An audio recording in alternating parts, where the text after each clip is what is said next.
Vaya error del portal de la UEFA. Bueno, hay que tomárselo con humor, pero a los madridistas no creo que les haya hecho mucha gracia. Resulta que la sección de historia de la página de la UEFA sufrió una actualización que no debería haber aparecido hasta después del partido por el título entre el Real Madrid y Liverpool, a celebrarse el próximo 26 de mayo en Kiev.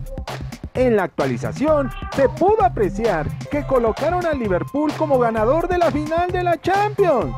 El error fue rescatado en imágenes que ya le dieron la vuelta al mundo mediante la prensa y redes sociales.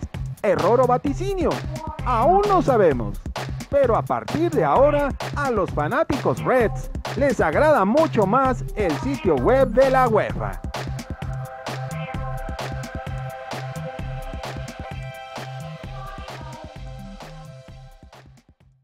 Señoras y señores, terminó el partido, Perú está en el Mundial.